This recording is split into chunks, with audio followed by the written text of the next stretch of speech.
வணக்கம். இது உங்கள் சிவகாமி ஸ்போக்கன் இங்கிலீஷ் கிளாஸ். இன்றைக்கி வந்து 27வது நாள் கிளாஸ் பார்க்க போகிறோம். ஸ்போக்கன் இங்கிலீஷில் நம்ம ஸ்டார்ட் பண்ணி இதோட ஒரு 27 நாள் 26 நாள் கம்ப்ளீட் பண்ணியாச்சு. இன்றைக்கி வந்து 27வது நாள். ஸோ இது வரைக்கும் இத்தனை நாள் உங்களுக்கு நம்ம பார்த்துட்டு வந்திருப்போம். ஒரு புரிதல் இருக்கும்னு நினைக்கிறேன். ஸ்போக்கன் இங்கிலீஷ்னால் என்னென்ன, ஒரு பேசிக் கிராமர் என்ன, ஒரு பேசிக் சென்டென்ஸ் வந்து எப்படி அமைக்க முடியும் அப்படின்னு சொல்லிட்டு இன்னும் கொஞ்சம் நான் ஒரு மேலோட்டமாக தான் சொல்லிட்டு வந்திருக்கேன். அதாவது ஒரு செயல்னால் அதில் யார் இருப்பாங்க, அவங்க என்ன செய்வாங்க, ஒரு சென்டென்ஸ்னால் ஒரு நபர், நம்ம யாரை பற்றி பேசுகிறோமோ அவங்க சப்ஜெக்ட்னு சொல்லியிருப்போம். அதுக்கு அடுத்தது வந்து அவங்க செய்கிற செயல் இருக்குன்னு சொல்லியிருக்கேன். அதுக்கும் அடுத்தது வந்து அவங்க நம்ம யாரை பற்றி பேசுகிறோமோ அவங்க என்ன நிலைமையில் இருப்பாங்க, என்ன தன்மையில் இருப்பாங்க, அதை பற்றி தான் சொல்லியிருப்போம். சரிங்களா? ஸோ அதே மாதிரி வந்து ஒரு சின்ன ஒரு சென்டென்ஸை இங்கிலீஷில் நம்ம பேசணும் இல்லை எழுதணும் அப்படின்னு கேட்டிங்கன்னா 2 வார்த்தை வந்து பயன்படுன்னு சொல்லியிருக்கேன். 2 வார்த்தை இருந்தால் போகணும். ஒன்று வந்து நம்ம யாரை பற்றி பேசுகிறோமோ அவங்க, இல்லைன்னா அவங்க செஞ்ச செயல், மற்றும் அவங்க செஞ்ச செயல் ரெண்டுமே. அதே மாதிரி நம்ம யாரை பற்றி பேசுகிறோமோ அவங்க, அப்புறம் அவங்க என்ன நிலையில் இருக்காங்க அப்படின்றத வந்து நம்ம 3 வார்த்தையில் சொல்லலாம். சரிங்களா? அப்போ ஒரு வாக்கியத்தை நான் இங்கிலீஷில் பேசணும் அப்படின்னு சொன்னால் 2 வார்த்தை தெரிஞ்சால் போதும், 3 வார்த்தை தெரிஞ்சால் போதும். இதை வச்சு நம்ம பேசிடலாம். சரிங்களா? ஸோ ரொம்ப இங்கிலீஷ் வந்து நமக்கு வந்து ரொம்ப ஈஸியான லாங்குவேஜ் தான். ஆனால் வந்து நமக்கு வந்து பேசிக் கிராமர், அடிப்படை கிராமர் தெரிஞ்சிருந்தால் மட்டும்தான் நம்ம அடுத்தடுத்த லெவலுக்கு நம்ம மூவ் பண்ண முடியும். சரிங்களா? நம்ம சென்டென்ஸை படித்து புரிஞ்சுக்கிட்டு ஈஸியாக அதை பேசுகிறதுக்கு ட்ரை பண்ண முடியும். சரிங்களா? ஸோ இந்த வகையில் இன்றைக்கி வந்து நம்ம பார்க்க போகிறது ஒரு வார்த்தை. நம்ம கண்டினியூஸாக ஒரு சில வார்த்தைகள்லாம் என்ன பயன்படுது, எந்தெந்த மாதிரி சூழ்நிலைகளில் நம்ம அதை பயன்படுத்தணும் அப்படின்னு சொல்லிட்டு வந்தேன். உதாரணத்துக்கு ஐ ஹாவ் டு, மஸ்ட் அப்படின்ற வார்த்தை, ஹாவ் டுன்ற வார்த்தை, மஸ்ட்ன்ற வார்த்தை, வுட் லைக் அப்படின்ற வார்த்தை, வுட் யூ லைக் அப்படின்ற வார்த்தை, ஐ வுட் லைக் அப்படின்ற வார்த்தை. சரிங்களா? அப்புறம் ஃபாரு, சின்ஸு, எஹோ, இந்த மாதிரி சின்ன சின்ன வார்த்தைகள்லாம் ஸோ எப்படி பயன்படுது அப்படின்னு நம்ம பார்த்துட்டு வந்தோம். அந்த வகையில் இன்றைக்கி வந்து யூஸ்டு டு அப்படின்ற வார்த்தை, இது எங்கே பயன்படுத்தணும், எந்த மாதிரி சுச்சுவேஷன் நம்ம பயன்படுத்தணும்னு சொல்கிறேன். சரிங்களா? இந்த யூஸ்டு டு அப்படின்ற வார்த்தை ரொம்ப முக்கியமான வார்த்தை. சரிங்களா? இங்கே என்ன எழுதியிருக்கும் பாருங்களேன். யூஸ்டு டு என்பது கடந்த காலத்தில் நடந்த செயல் அல்லது செய்த செயல் அல்லது ஒரு நிலையை பற்றி சொல்லக்கூடியது. இப்போ கடந்த காலத்தில் ஒரு செயல் செஞ்சுருக்கோம், இல்லை ஒரு நிலையில் இருந்திருக்கோம். சரிங்களா? ஒரு செயல் நடந்திருக்கு, அதை பற்றிலாம் சொல்லக்கூடியது. அதாவது கடந்த காலத்தில் ஒரு செயல் நடந்திருந்த, அதை பாஸ்ட்டில் நடந்த செயலை பற்றி மட்டும் சொல்கிறதுக்கு தான் இந்த யூஸ் டு அப்படின்ற வார்த்தை வந்து யூஸ் ஆகும். சரிங்களா? ஓகே. இப்போ உதாரணத்துக்கு சில பேர் சொல்லுவாங்க பாருங்களேன், நான் ஒரு 5 வருஷத்துக்கு முன்னாடிலாம் நான் டெய்லியும் காலையில் ஏஞ்சிருவேன். சின்ன பையனாக இருக்கும்போதெல்லாம் காலையிலே ஏஞ்சி படிப்பேன், 4 மணிக்கு ஏஞ்சி படிப்பேன். ஆனால் இப்போல்லாம் அது என்னால் கண்டினியூ பண்ண முடியல, இப்போல்லாம் என்னால் எழுந்திருக்க முடியல அப்படின்னு சொல்லுவாங்கள்ல. அதே மாதிரி நான் சின்ன பிள்ளையாக இருக்கும்போது ஸ்கூல் விட்ட உடனே நான் கிரிக்கெட் கிரவுண்டுக்கு போயிட்டு நான் கிரிக்கெட் விளையாண்டுட்டு தான் இருப்பேன். டெய்லியும் நான் கிரிக்கெட் விளையாடுவேன். ஆனால் இப்போல்லாம் காலேஜ் வந்துட்டேன், காலேஜ் முடித்து வேலைக்கு வந்துட்டதால் என்னால் அதை விளையாட முடியல. அதே மாதிரி நான் சின்ன பிள்ளையாக இருக்கப்போ எப்போவுமே டெய்லியும் நான் ஸ்கூலுக்கு சைக்கிளில் தான் போவேன். ஆனால் இப்போல்லாம் என்னால் போக முடியல, அதை செய்ய முடியல அப்படின்னு சொல்லுவாங்கள்ல. ஸோ அந்த மாதிரி நான் கடந்த காலத்தில் ஒரு செயலை தொடர்ச்சியாக செஞ்சேன், ஆனால் இப்போ என்னால் செய்ய முடியல அப்படின்னு சொல்கிறதுக்கெல்லாம் ஒரு வார்த்தை வேணும்னு அதை சொல்ல பயன்படுத்தணுன்னா இந்த யூஸ் டு அப்படின்ற வார்த்தையை நம்ம சொல்லலாம். சரிங்களா? அதுக்கு தான் இது யூஸ் ஆகுது. இப்போ நான் என்ன இங்கே எழுதியிருக்கேன், இங்கே பாருங்கள். 5 வருடத்துக்கு முன்னால் ஒருத்தவங்க சொல்கிறாங்க, I work in your office now. சரிங்களா? இப்போது இங்கே பாருங்கள், 5 வருஷத்துக்கு முன்னாடி வந்து ஒருத்தர் வந்து ஒரு ஆஃபீஸில் ஒர்க் பண்ணிகிட்ருக்காரு. அப்புறம் தான் 5 வருஷத்துக்கு அப்புறம் டைம் ஆகிடுச்சு, ஒரு 5 வருஷத்துக்கு கழிச்சு அவர் சொல்கிறாரு, நான் 5 வருஷத்துக்கு முன்னாடிலாம் ஒரு ஆஃபீஸில் ஒர்க் பண்ணிக்கிட்டு இருந்தேன். சரிங்களா? இப்போ பாஸ்ட் நடந்ததை பற்றி சொல்கிறாரு. 5 வருஷத்துக்கு முன்னால் ஒரு வேலை செஞ்சுட்டு இருந்தார் இல்லையா, இப்போ அது சொல்கிறாரு, நான் 5 வருஷத்துக்கு முன்னால் ஒரு ஆஃபீஸில் வேலை செஞ்சுட்டு இருந்தேன், ஆனால் இப்போ அந்த ஆஃபீஸை விட்டு வந்துட்டேன், இப்போ வேறு ஒரு ஸ்கூலில் வேலை செஞ்சிட்ருக்கேன் அப்படின்னு சொல்கிறாரு. ஸோ அதை எப்படி சொல்லணும்னா, I used to work, used to அப்படின்னு சொல்லக்கூடாது, I use to work in a office. இந்த நாக்கம் அடித்து கொஞ்சம் ஸ்டைலாக பேசுங்க. ஆனால் வந்து இப்போவே அதெல்லாம் கொஞ்சம் கொண்டு போகாதீங்க, தடுமாற்றம் வரும். நமக்கு வந்து கொஞ்சம் நம்ம நார்மலாக இந்தியன் அசென்ட்டில் எப்படி லாங்குவேஜ், நம்ம இந்தியன் அசென்ட் அந்த மொழியில் எப்படி நம்ம பேசுவாங்களோ, உச்சரிப்பில் பேசுவாங்களோ அது மாதிரி பேசுங்க. அடுத்தடுத்து நம்ம ஃப்ளூயண்ட்டாக சூப்பராக ஸ்டைலிஷாக பேச ஆரம்பிச்சிடலாம். சரியா? ஸோ அப்போது இது சொல்லும்போது I use to work in a office, I use to work in a office. அப்போது but now I works in a school அப்படின்னு அர்த்தம். I use to work in a ஆஃபீஸ்னால் 5 வருஷத்துக்கு முன்னாடி நான் ஒரு ஆஃபீஸில் ஒர்க் பண்ணிக்கிட்டு இருந்தேன். நான் அப்போது ஒர்க் பண்ணிக்கிட்டு இருக்கேன், வேலையை செஞ்சுக்கிட்டு இருந்தேன். ஆனால் இப்போது நான் ஒரு ஸ்கூலில் ஒர்க் பண்ணிக்கிட்டு இருக்கேன் அப்படின்னு அர்த்தம். சரிங்களா?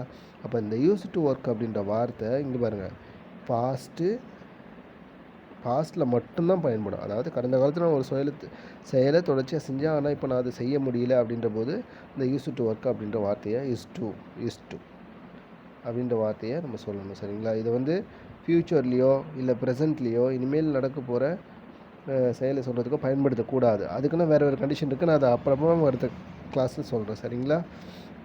ஓகே. இப்போ இதுக்கு அடுத்து இந்த கீழே ஒரு சென்டென்ஸ் ஒன்று எழுதி போட்டிருக்கேன்ல, Sai use to work in a factory but now he works in a school.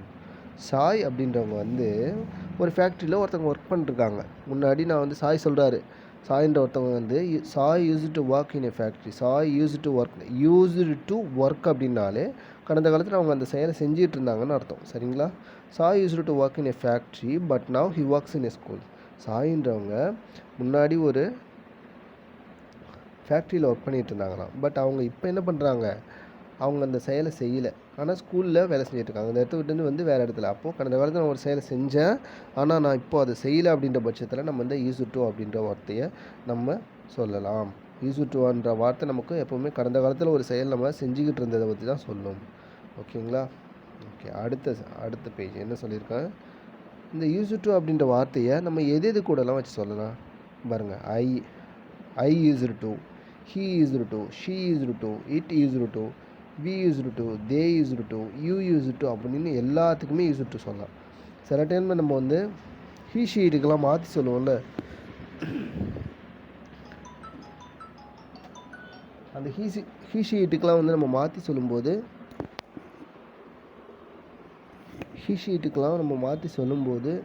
First class என்ன சொல்லியிருப்போம், டூ வந்து ஐவியூதேவுக்கும் டஸ் வந்து ஹீ ஷீ இட்டுக்கும் சொல்லணும் அப்படின்னு சொல்லலாம்.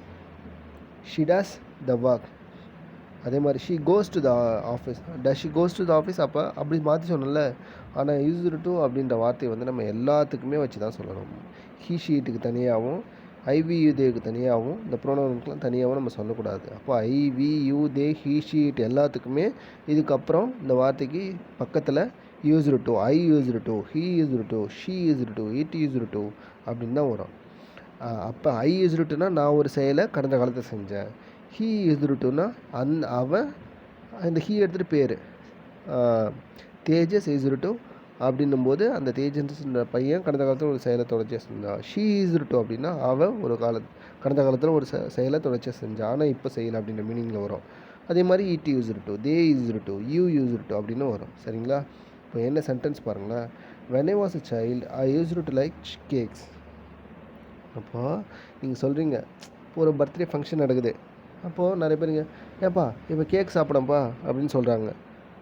வேணாங்க எனக்கு கேக்லாம் வேணாம். ஏன்ப்பா வேணான்னு சொல்கிற? இல்லை எனக்கு கொஞ்சம் சுகர் இருக்குது. இப்போ நிறைய பேருக்கு சுகர் இருக்குல்ல.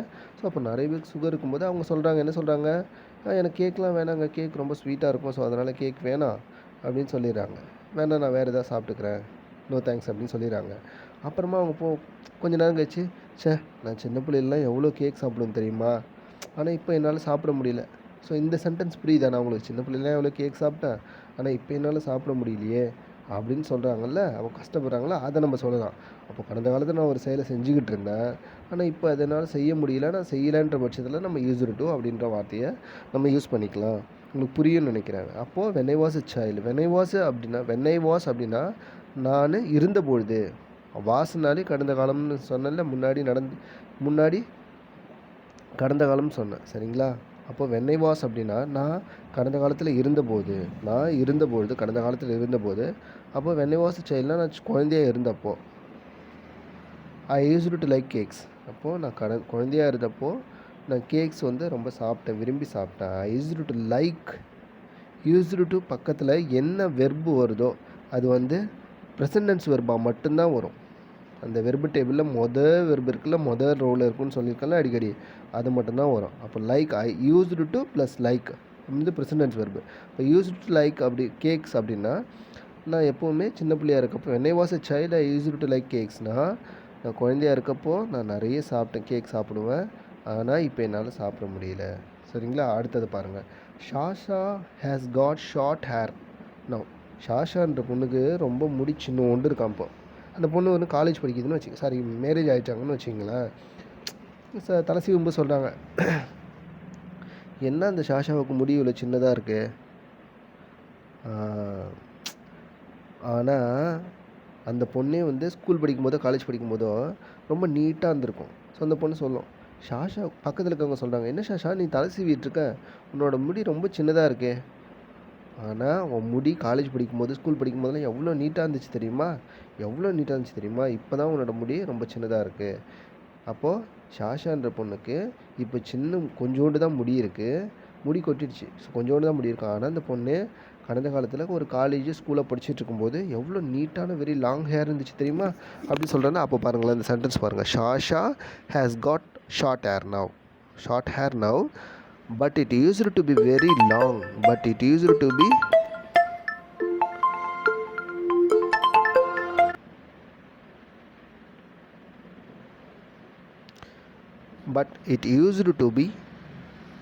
very long அப்படின்னா it used to be very long. அப்போது பீனா இருந்துச்சுன்னா used to ப்ளஸ் பி, அப்போ ப்ரெசன்ட் டென்ஸ் வெர்பு வந்துச்சா. பீனா இருக்குது அப்படின்னு அர்த்தம். அப்போ used to கூட அந்த வெர்பு சேர்ந்த உடனே அது வந்து கடந்த காலத்தில் இருந்துச்சுன்னு போயிடும்.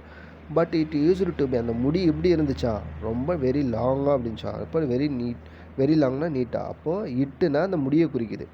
ஷாஷா has got short hair now. அப்போ ஷாஷாவுக்கு இப்போ முடி கொஞ்சோண்டு தான் இருக்குது. But it used to plus பின்னு வரும்போது, பீனா இருந்துச்சு, யூஸ்டு டு கூட சேரும்போது அது கடந்த காலத்தில் இருந்துச்சு அப்படின்ற மீனிங்கை தந்துடும். அப்போ இட் யூஸ்டு டு பின்னா இட்டுன்றது அந்த முடியை சொல்லுது. அப்போ அந்த முடி இருந்துச்சு கடந்த காலத்தில், எப்படி இருந்துச்சான், வெரி லாங்காக இருந்துச்சான், ரொம்ப லாங்காக இருந்துச்சான். ஓகே, புரியுதுங்களா? அப்போ Sasha has got short hair now but it used to be very long. கடந்த காலத்தில் அந்த ஷாஷான்ற பொண்ணுக்கு ரொம்ப நீட்டாக இருந்துச்சு, ஆனால் இப்போது அவங்களுக்கு வந்து குட்டையாக இருக்கா, ஏன்னா முடி கொட்டுருச்சான். ஓகே, அடுத்தது யூஸ்டு டு ப்ளஸ் ஹேவ் அப்படின்ற வார்த்தையை நம்ம வச்சு பார்க்கலாமே. He used to have a piano. ஹேவ்னா இருக்கு, கொண்டிரு, சாப்பிட்றதுக்கு கூட ஹேவ்ன்ற வார்த்தையை நம்ம சொல்லலாம். சரிங்களா? அப்போ யூஸ்டு டு ப்ளஸ் ஹேவ்னா கடந்த காலத்தில் ஒரு பொருள் அப்படி இருந்துச்சுன்னு அர்த்தம். யூஸ்டு டு ஹேவ்னா இருந்துச்சு, கொண்டிருந்தது, கொண்டிருந்தான் அப்படின்னு அர்த்தம். அப்போது he used to have a piano. He used to ஹேவ்னா யூஸ்டு டு கடந்த காலத்தில் குறிக்கிற வார்த்தை, ஹேவ்னா இருந்துச்சு அப்படின்னு அர்த்தம். கொண்டிருந்தான்னு அர்த்தம். ஹீன்னு வந்தாலும் கொண்டிருந்தான்னு அர்த்தம், பெற்றிருந்தான்னு அர்த்தம். அப்போ ஹீ யூஸ்டு டு ஹேவ்னா கடந்த காலத்தில் ஏதோ ஒரு வச்சுருந்தான்னு அர்த்தம். ஹீ யூஸ்டு டு ஹேவ்னா அவன் கடந்த காலத்தில் ஏதோ ஒன்று வச்சுருந்தான். என்ன வச்சுருந்தான்? என் பியானோ. ஒரு பியானோவை கடந்த காலத்தில் வச்சுருந்தானே. He used to have a piano but he sold it few years ago. அதை இப்போ என்ன செஞ்சுட்டானா, அந்த பியானோ இல்லை, விற்றுட்டானா.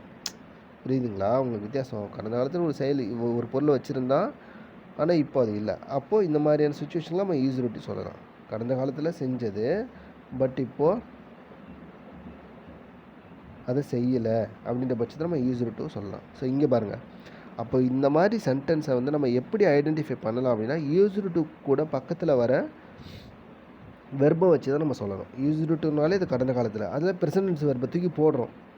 இப்போ நிகழ்கால வெர்பு வினைச்சொல்லை தூக்கி போடுன்ற போது எப்படி மாறிடும், அது கடந்த காலத்தில் குறிக்கிற வார்த்தையாக மாறிடுது. புரியுதுங்க? அப்போ யூஸ்டு டு அப்படின்றது கடந்த காலத்தை குறிக்கக்கூடிய ஒரு சொல். அதே மாதிரி லைக் அப்படின்றது நிகழ்கால verb, present verb. Used to like அப்படின்னா என்னாச்சு, யூஸ்டு டு லைக்குன்னும் போது கடந்த காலத்தில் ஒருத்தனை விரும்பினா அப்படின்னு வந்துடும்.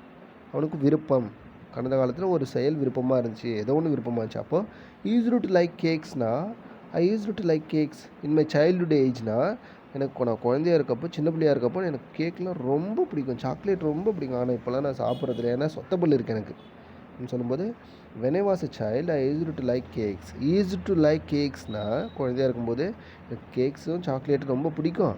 ஆனால் இப்போது எனக்கு பல்வலி இருக்கிறதுனால, டூத் ஏக் இருக்கிறதுனால என்னால் நான் சாப்பிட்றதில்ல, அதை விட்டாச்சு, பிடிக்கிறதில்ல. ஓகேங்களா?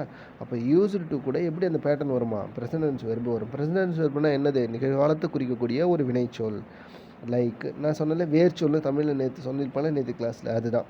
அப்போ இந்த வெர்பு டேபிளில் முதல்ல இருக்கிற வார்த்தை, முதல்ல என்னென்ன வெர்பெலாம் இருக்கோ அதுதான் இந்த யூஸ்டு டு பக்கத்தில் வரும். சரிங்களா? யூஸ்டு டுன்றது கடந்த காலத்தில் இருக்கக்கூடிய செயல், அது கூட நிகழ்கால ப்ரெசன்ட் வெர்பை தூக்கி போட்டோன்னா அந்த மொத்தமே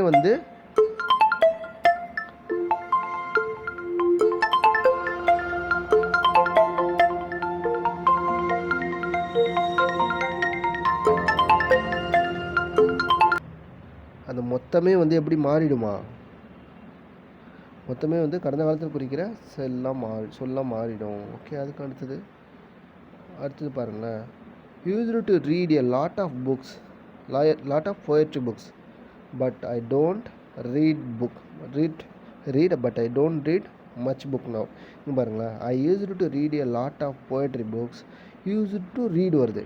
அப்போ ரீடுன்னும் போது படிக்கிறது. அப்போ யூஸ்டு டு கூட சேரும்போது கடந்த காலத்தில் ஏதோ ஒரு செயலை படிக்கிறது செயலை அவங்க செஞ்சுட்டு இருந்திருக்காங்க. Used to read a lot of poetry புக்ஸ்னால் கவிதை புக் வந்து நான் படிக்கிறேன். கடந்த காலத்தில் நான்லாம் காலேஜ் படிக்கும்போது எவ்வளோ கவிதை புக் தெரியுமா படிப்பேன். பட் இப்போல்லாம் அதை என்னால் படிக்கவே முடியல அப்படின்னு சொல்லுவாங்கள்ல. நான் காலேஜ் படிக்கும்போது ஸ்கூல் படிக்கும்போது எவ்வளோ சூப்பரான கவிதை எழுதும் தெரியுமா, எவ்வளோ சூப்பராக பாடுவேன் தெரியுமா. ஆனால் இப்போல்லாம் நான் செய்கிறதில்ல. அப்போ அதே மாதிரி தான் நான் used to read a lot of poetry books, but now I did not read much book now. நவுன்னா இப்போ அந்த மாதிரி புக்கெலாம் நான் படிக்கிறது இல்லை. சரிங்களா? ஓகே. அதே மாதிரி எனக்கு கடந்த காலத்தில் ஒரு செயலை நான் செய்கிறதில்ல அப்படின்னு கூட நம்ம ஒரு ஃபார்மேட் இருக்குது. இப்போ யூஸ்டு டு உங்களுக்கு புரிஞ்சிருக்குன்னு நினைக்கிறேன். அதே மாதிரி டிட் நாட் யூஸ் டு அப்படின்னு சொன்னால் when I was a child I did not use to like eggs அப்படின்னா டிட் நாட் யூஸ்டு இல்லை, இங்கே யூஸ் டு வருது பாருங்கள். டிட் நாட் கூட யூஸ் டு. அப்போ did not use to plus present tense verb வந்துச்சுன்னா நான் கடந்த காலத்தில் ஒரு செயலை எனக்கு பிடிக்கலன்னு அர்த்தம். அப்போ when I was a child I did not use to like chocolates அப்படின்னா நான் சின்ன பிள்ளையாக இருக்கும்போது எனக்கு சாக்லேட்ஸ்லாம் எனக்கு பிடிக்கவே பிடிக்காது அப்படின்னு அர்த்தம். புரியுதுங்களா? இப்போ டிட் நாட் யூஸ் டு அப்படி வந்தால் கடந்த காலத்தில் எனக்கு ஒரு செயலை நான் செய்யறதில்லை அப்படின்னு அர்த்தம். ஆனால் used to plus present tense verb வந்துச்சுன்னா, அந்த வெர்பு டேபிளில் முதல்ல இருக்கிற வார்த்தை வந்துச்சுன்னா இது வந்து கடந்த காலத்தில் நான் ஒரு செயலை தொடர்ச்சியாக செஞ்சேன், ஆனால் இப்போ அதை செய்யறதில்லைன்னு அர்த்தம். சரிங்களா? ஓகே. அப்போ இந்த யூஸ்டு டு அப்படின்றத எப்போவுமே நம்ம I, we, you, they, he, she, it இது கூடலாம் நம்ம வச்சு சொல்லலாம். I used to play cricket, நான் எப்போவுமே கிரிக்கெட் விளாடுவேன். கடந்த காலத்தில் விளையாண்டுட்டு இருந்தேன், ஆனால் இப்போது நான் அதை விளையாடலை. சரிங்களா? நம்ம எப்படி வேணாலும் சொல்லலாம் இங்கிலீஷ் கிராமர். இதே நம்ம வேறு மாதிரியும் சொல்லலாம். when I was a child I was playing cricket, நான் கடந்த காலத்தில் இருக்கும்போது நான் விளையாண்டுக்கிட்டு இருந்தேன் குழந்தையாக இருக்கும்போது. ஆனால் இப்போது but now I am not playing அப்படின்னு சொல்லலாம். பட் யூஸ்டு டுன்ற வார்த்தை வச்சு நம்ம சொல்லும்போது அது கொஞ்சம் ஈஸியாக இருக்கும், சிம்பிளாக. உங்களுக்கு புரிஞ்சிருக்குன்னு நினைக்கிறேன். சரிங்களா? ஏதாவது டவுட் இருந்துச்சுன்னா நீங்கள் கமெண்ட்டில் சொல்லுங்கள். ஓகே. அதுக்கு அடுத்து இதுதாங்க யூஸ்டு டு. இது வரைக்கும் நம்ம பார்த்துட்டு ரொம்ப ரொம்ப முக்கியமானது. ஸோ அதுக்கு அடுத்தது இப்போது நான் ஒன்று சொல்கிறேன் பாருங்களேன்.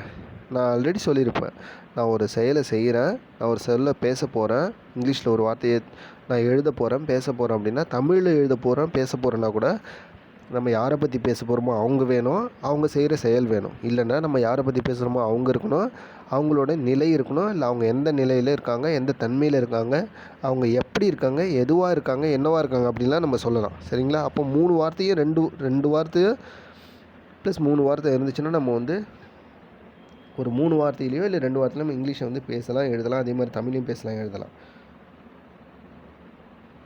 ஓகே. அப்போ இப்போ பாருங்கள், இப்போ இந்த சென்டென்ஸ்லாம் பாருங்களேன். நான் தமிழில் படிக்கிறேன். இந்த ரூம் தினமும் சுத்தம் செய்யப்படுகிறது. இந்த ரூம் தினமும் சுத்தம் செய்யப்படுகிறது. நான் இந்த ரூமை சுத்தம் செய்கிறேன் அப்படின்னு ரெண்டாவது சென்டென்ஸு. நான் இந்த ரூமை க்ளீன் பண்ணேன். சரி, இது வேணாம். ஃபஸ்ட்டு 2 மட்டும் பாருங்கள். இந்த ரூமை இந்த ரூம் தினமும் சுத்தம் செய்யப்படுகிறது அப்படின்ட்டு ஒரு வார்த்தை. அப்படின்னா என்ன? இந்த ரூம் தினமும் சுத்தம் செய்யப்படுகிறது. புரியுதுங்களா? அப்போ நான் என்ன சொன்னேன், இங்கிலீஷில் ஒரு வார்த்தையை பேசணும்னா நம்ம யாரை பற்றி பேசுகிறோமோ அவங்க இருக்கணும், அவங்க செய்கிற செயல் இருக்கணும். ஆனால் இங்கே பாருங்கள், இங்கே முதல்ல இந்த ரூம்னு இருக்குது. அப்போ ரூம்ன்றதை பற்றி நம்ம பேசுகிறோம், ஓகே. ஆனால் அவங்க செய்கிற செயல் இருக்குது. சுத்தம் செய்யப்படுகிறது ஒரு செயல் இருக்குது. ஆனால் இங்கே பாருங்கள், ரூம் வந்து அதுவாகவே சுத்தம் செஞ்சுக்குமா? செய்யாதில்ல. ரூம் வந்து ஆட்டோமேட்டிக்காக அதுவாகவே ஒரு இதை க்ளீன் பண்ணிக்கும். அந்த ரூமை அவங்க அதுவாகவே க்ளீன் பண்ணுமா? பண்ணாதில்ல. அப்போ இங்கே செய்கிற இந்த செயலை செய்கிற ஆள் யாருங்க? அப்போது இந்த சென்டென்ஸில் பாருங்களேன், நான் இந்த ரூமை சுத்தம் செய்கிறேன். ஆனால் முதல்ல சொன்ன ரூமில் அந்த ரூமு சுத்தம் செய்யப்படுகிறதுன்னு இருக்குது. ஆனால் அங்கே ஆள் யாருன்னு, அந்த க்ளீன் பண்ணுறவங்க யாருன்னே தெரியல. ஆனால் ரூமு அதுவாகவே சுத்தம் செஞ்சுக்காதுல்ல, அதுவாகவே க்ளீன் பண்ணாது. அப்போ அந்த வேலை மட்டும் நடக்குது, ஆனால் அது செஞ்ச ஆள் இல்லை முதல் சென்டென்ஸில். ரெண்டாவது வந்து இந்த ரூமை நான் சுத்தம் செய்கிறேன் அப்படின்னு பாருங்கள். நான் இந்த ரூமை சுத்தம் செய்கிறேன். அப்போ இந்த ரூமை க்ளீன் பண்ணுறது யார்? நான் க்ளீன் பண்ணுறேன். சரிங்களா? அப்போது இந்த செயலை செய்கிறவங்க இருக்காங்க. ஆனால் முதல் சென்டென்ஸில் வேலை மட்டும்தான் நடந்திருக்கு, ஆனால் அந்த செயலை செஞ்சவங்க இல்லை. சரிங்களா? அப்போ இது என்னது? நான் சொன்னதுக்கு எகென்ஸ்டாக இருக்குல்ல. நம்ம யாரை பற்றி பேசாமல் வேணும், அவங்க செஞ்ச அந்த ஆள் தான் செய்வாங்க. அப்போ அங்கே ரூமே அந்த செயலை செய்யுமா? சுத்தம் செய்கிற செயலை செய்யுமா? க்ளீன் பண்ணுற செயலை செய்யுமா? செய்யாது. ரூம் எப்படி சொல்கிறோம்? அது வந்து ஒரு உயிரற்ற பொருள். அது எப்படி வந்து சுத்தம் செய்கிற செயலை செய்யும்? செய்யாது. அப்போ ஆனால் இங்கே வேலையை மட்டும்தான் நடந்திருக்காங்க. அப்போது இந்த மாதிரி கேசஸ்லாம் ரொம்ப இனிமேல் நம்ம பார்க்க போகிறோம். ஸோ ஒரு உதாரணத்துக்கு பாருங்களேன். உங்கள் வீட்டில் எல்லோரும் ஸ்கூலுக்கு வேக வேகமாக கிளம்பிட்டுருக்கீங்க. டக்குன்னு உங்கள் அப்பா ஆஃபீஸ் கிளம்பிட்டுருக்காங்க. எல்லாம் டிஃபன் கேரியர்லாம் வச்சு எடுத்து வச்சுக்கிட்டீங்க. கப்லாம் எடுத்து வச்சு இது பண்ணிகிட்ருக்காங்க. டிஃபன் கேரியரில் போட்டு உங்கள் அம்மா செஞ்சு எல்லாம் சமைச்சு வச்சு சாம்பார் சட்னி எல்லாம் சாம்பார் இட்லி எல்லாம் எடுத்து வச்சு சாப்பாடெல்லாம் எடுத்து வச்சுருக்காங்கன்னா திடீர்னு நீங்கள் வேகமாக ஓடிட்டீங்க. கால் தெரியாமல் போட்டு அந்த சாம்பார் ஊற்றிருச்சுன்னு வச்சுக்கோங்க. கப்பில் இருக்க சாம்பார் ஊற்றிருச்சு. அப்படியே என்ன பண்ணுவீங்க? அப்பா திட்டுவாங்கன்னு திடீர்னு உங்கள் ஓடி போய் அதாவது அப்படியே தெரியாமல் யாருக்கும் தெரியாமல் போயிடுவீங்கல்ல. அப்போ வந்து கேட்பாங்க, என்னது திடீர்னு சாம்பார் ஊற்றி கிடக்கு, சாம்பார் ஊற்றுனது யாருன்னு கேட்கும்போது எனக்கு தெரியலையே, சாம்பார் எப்படி ஊற்றிருக்கு, என்ன சாம்பார் ஊற்றிருக்கு அப்படின்னு கேட்கும்போது அப்போ சாம்பார் மட்டும் ஊற்றிருக்கு, ஆனால் அந்த செயலை செஞ்சவங்க யாருன்னு எனக்கு தெரியல. அப்போ கண்டுபிடிக்கணும் யார் அப்படின்னு கேட்கும்போதெல்லாம் செயல் மட்டும் தான் நடந்திருக்கு. அப்போ செயலை செஞ்சவங்க யாருன்னு எனக்கு தெரியலையே. அப்போ அந்த செயலை செஞ்சவங்க யாருன்னு கேட்கும்போது நம்ம அப்புறமா அது யாருன்னு சொல்லுவோம். சரிங்களா? செஞ்சது யாருன்னு கண்டுபிடிப்பாங்க. ஸோ அப்போ இந்த மாதிரி சென்டென்ஸில் செயல் நடந்திருக்கு, ஆனால் செயலை செஞ்சவங்க யாருன்னு தெரியல. அப்போ இந்த மாதிரி சென்டென்ஸ் நம்ம சென்டென்ஸில் எப்படி சொல்கிறது அப்படின்னு பார்க்கலாம். த ரூம் ஈஸ் க்ளீன்டுன்னு வரும். ஈஸுக்கும் பக்கத்தில் நான் என்ன சொன்னேன், வெர்பு கூட ஐஎன்ஜி சேர்ந்து வரலாம். இல்லை வந்து ரூம் எப்படி இருக்கு, த ரூம் இஸ் பிக் அப்படின்னு வந்துச்சுன்னா நான் சொன்னதுக்கு பொருந்தும். ஒரு பொருளை நான் பேசுகிறேன், அந்த பொருள் என்ன தன்மையில் இருக்குன்னு சொன்னேன். இப்போ அந்த பொருள் என்ன தன்மையில் இருக்குன்னு சொன்னால், த ரூம் இஸ் பிக்குனா அந்த ரூம் பெருசாக இருக்குது. த ரூம் இஸ் லாங் அப்படின்னா ரூம் ரொம்ப லாங்காக இருக்குது, நீட்டாக இருக்குது அப்படின்னு அர்த்தம். ஆனால் த ரூம் இஸ் க்ளீன்டு அப்படின்னா ஈஸ் பக்கத்தில் பாஸ்ட் பார்ட்டிசிபிள், அதாவது நான் மூணாவது சொன்னேன்ல, ஒரு வெர்பு டைப்பில் மூணாவது இருக்குன்னு சொன்னேன்ல, அந்த வார்த்தை வந்து க்ளீன்டு அப்படின்ற ஒரு வார்த்தை வந்திருக்கு. அப்போ ஈஸ் பக்கத்தில் ஒரு பாஸ்ட் பார்ட்டிசிபிள் வந்திருக்கு, மூணாவது சொன்ன எச்சவினை சம்மந்தப்பட்ட ஒரு வார்த்தை வந்திருக்கு. அப்போ இது வந்து எப்படி, இது என்னவான வார்த்தை அப்படின்னு சொன்னால் அதை தான் நம்ம இனிமேல் வர கிளாஸில் பார்க்க போகிறோம். ஸோ ரொம்ப முக்கியமானது. புரியுதுங்களா உங்களுக்கு? முதல் சென்டென்ஸில் வேலை மட்டும் நடந்திருக்கு, ரெண்டாவது சென்டென்ஸில் வேலை செஞ்ச ஆள் இருக்காங்க முதல்ல. ஸோ அப்போ இதெல்லாம் வந்து ரொம்ப முக்கியம். சரிங்களா? Okay. I am cleaning the ரூம்னா உதாரணத்துக்கு பாருங்கள், நான் தான் இந்த ரூமை சுத்தம் செய்கிறேன். ஐ எம் க்ளீனிங் த ரூம்னா நான் தான் இந்த சுத்தம் செய்கிறேன். அப்போ ஐன்றது நான் பேசுகிறேன், என்னை பற்றி பேசுகிறேன். நான் செய்கிற செயல்ந்து சுத்தம் செய்கிறது, அப்போ நான் தான் செய்கிறேன். ஆனால் ரூம் அதுவாகவே அதை சுத்தம் பண்ணிக்காதில்ல. சரிங்களா? ஆனால் அங்கே வேலை நடந்திருக்கு, சுத்தம் செய்யப்படுகிறதுனா வேலை நடந்துக்கிட்டு இருக்குன்னு அர்த்தம். யார் செஞ்சாங்கன்னு தெரியல. சரிங்களா? இந்த மாதிரி சென்டென்ஸ்லாம் நம்ம இனிமேல் பார்க்கலாம். அதே மாதிரி நம்ம நிறைய டைம் நினைப்போம், எனக்கு இங்கிலீஷ் பேச தெரியல அப்படி இப்படின்னு நினைப்போம்ல. ஆனால் இந்த சென்டென்ஸில் பாருங்களேன், நான் அந்த ரூமை க்ளீன் பண்ணுறேன் அப்படின்ட்டுருக்கு. நான் இந்த ரூமை க்ளீன் பண்ணுறேன்ட்டுருக்கா, நான் இந்த ரூமை க்ளீன் பண்ணுறேன்ருக்கு. இப்போ இங்கே பாருங்களேன், இந்த சென்டென்ஸ் நான் தமிழ், இந்த தமிழ், ரூம் மட்டும் இங்கிலீஷ், க்ளீன் அப்படின்றது இங்கிலீஷ். அப்போ பண்ணுறேன் அப்படின்ற வார்த்தை வந்து தமிழ். அப்போ இந்த ஒரு சென்டென்ஸ்லேயே எனக்கு 2 வார்த்தை இங்கிலீஷ் தெரிஞ்சிருது, மீதி 3 வார்த்தைக்கு தான் நமக்கு தெரியல. சரிங்களா? நான்றதுக்கு ஐயும் தெரியும், இந்தன்றதுக்கு திஸ்ன்னு தெரியும். அப்போது செய்கிறேன் அப்படின்ற வார்த்தைக்கு தான் நமக்கு தெரியல, அது என்ன கடந்த காலத்தில் செஞ்சால் என்ன போடணும், இனிமேல் வரப்போகிற காலத்தில் செஞ்சால் என்ன போடணும்னு தெரியணும். சரிங்களா? அப்போ இதுதான் இங்கிலீஷ். அப்போ இதை மட்டும் இன்னும் நிறைய வார்த்தைகள் தெரிஞ்சுட்டு நம்ம ஈஸியாக பேசிடலாம். ஓகே, அதுக்கு அடுத்தது பாருங்களேன். ஸோ அப்போ இது உங்களுக்கு புரியுதா?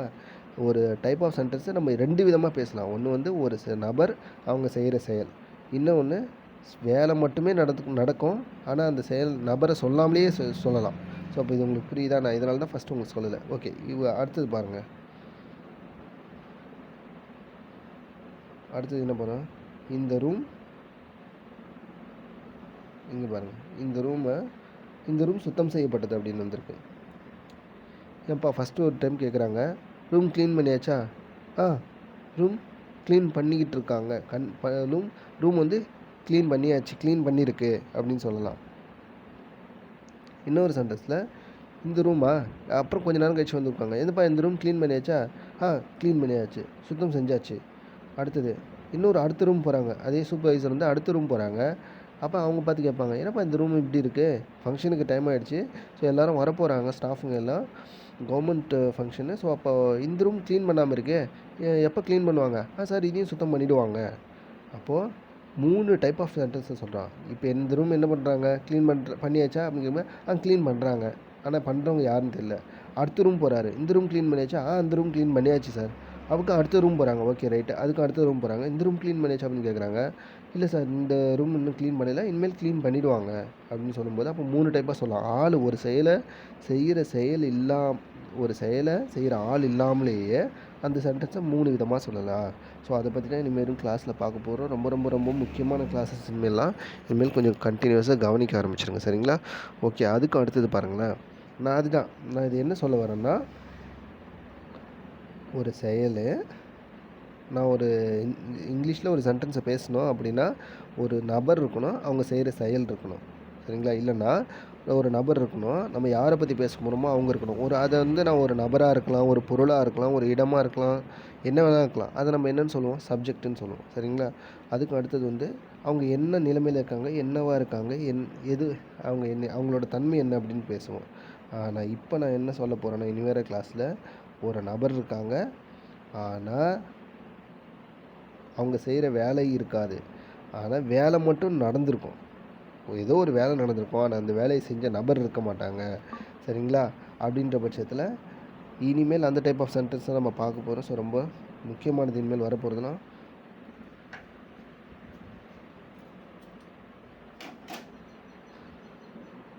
அந்த மாதிரி டைப் ஆஃப் சென்டென்ஸ் தான் நம்ம பார்க்க போகிறோம். இனிமேல் வரப்போகிறதுல ரொம்ப ரொம்ப முக்கியமானது.